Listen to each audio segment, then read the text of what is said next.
Welcome back. New at 9, we like to get onto our kids about being glued to their phones. They're on their phones too much, right? Well, a new study says we are guilty too. In fact, 69% of parents say they are addicted to their device, and it is cutting into the time they spend with their kids. So I put this out on social media last night. I wanted to know, asked you on Facebook, what are some ways that you cut down on your own screen time? And here are some of your responses. Henry says, we make a point of not using the cell phone when we are visiting or have friends around. Bertie also wrote in saying, I catch up on the things in the mornings and try to lay it down until at least mid-afternoon. And Dorothy says, I always have my phone nearby just because. However, if there is another human in the room, I won't pick it up. What are some other ways that we can help ourselves to unplug, especially if we think we're addicted? Joining us this morning is licensed mental health counselor Jim West. Always great to have you. Thank you for being here. Good to be here. These are all good ideas. A lot of times you'll hear families say, too, that dinner time or any meal time, if you're out in a restaurant or home, no phones allowed. That's another good way to unplug. But there are 23 other hours in the day, right? Sure. Well, yeah, so these are some great suggestions and ideas that people are already realizing, hey, this has sucked me in. I need to make sure I unplug with my phone so I can plug into my families. And so, you know, having places in the house where electronics, there's like electronic free zones. Yeah. Like the nook table, the breakfast nook table, the dining room table, you know, just certain rooms, like in the bedrooms, we don't recommend it in the bedrooms.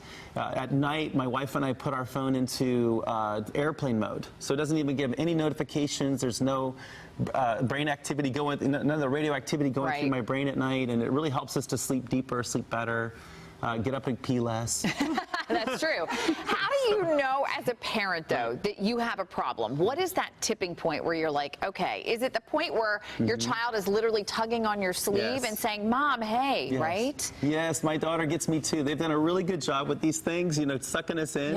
And, you know, it's a really neat device, but they really have done a great job to suck us in. In fact, the people who created this technology and the like button, like Justin Rosenstein, he actually had parental controls put on his phone. He hacked it as an adult and then had to get a flip phone. This was on 60 Minutes. Okay, the guys that are consultants for Facebook and Twitter, they have got themselves hooked on the same stuff.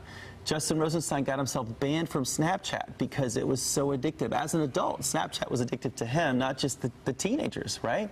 So the technology they made so addictive are hooking them too. So they're not being productive, they're not meeting deadlines with all these companies that were consultants for YouTube and Google, and they're not meeting their deadlines. And so they're having to find ways to unplug too from this very addictive technology. And you brought up the adult problems, right? Not meeting work deadlines. And there are plenty of kids out there who are not meeting homework deadlines because they're so sucked into their phones.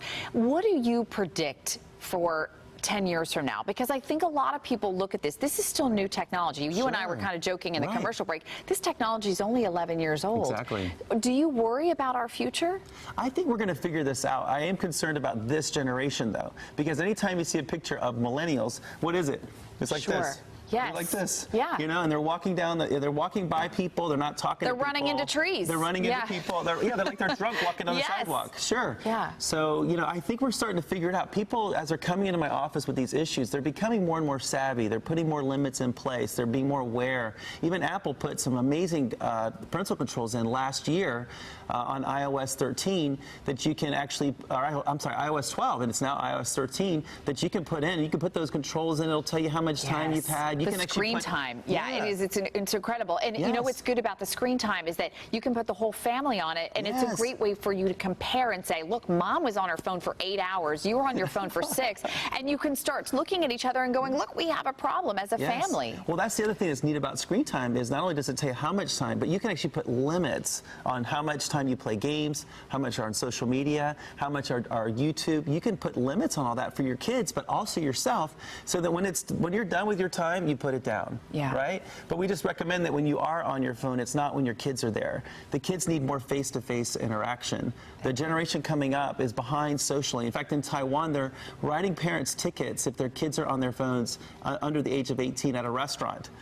Wow. They are. They actually have laws about how much. It's so bad. It's even worse in Asia because they're giving them these phones at 5 and 6 years old. Oh, gosh. What are we in for, Jim West? It's a little frightening. McDonald's a year ago in Singapore tried a test to put, they had a playground that was collecting dust because the kids had a Happy Meal in one hand and their phone in the other. And they're not playing. They're not playing and they're not talking. And there's a bunch of little kids there. They're not interacting and talking. So they're really concerned that kids are getting behind socially and emotionally. Oh, sure. I'm even seeing kids that are not able to pick up a jack, like at 4 or 5 years old, pick up little jacks The and dexterity. have they don't have the motor skills. I was at one of the private schools talking to the principal. She's like, oh my gosh, it's horrible because they get in the car and they go like this. Yeah. You know, or they're on the devices. So it's really something how addictive these things. In fact, Steve Jobs didn't even give this stuff to his kids. And we didn't even see it that addictive back then. Yeah. Right? So that was before we really knew how bad it was going to get. So he knew where it was going. Well, it is frightening. But Jim West, we always appreciate your insight from Total Life Counseling. My Thank you pleasure. so much for coming in and talking to us this morning. All right.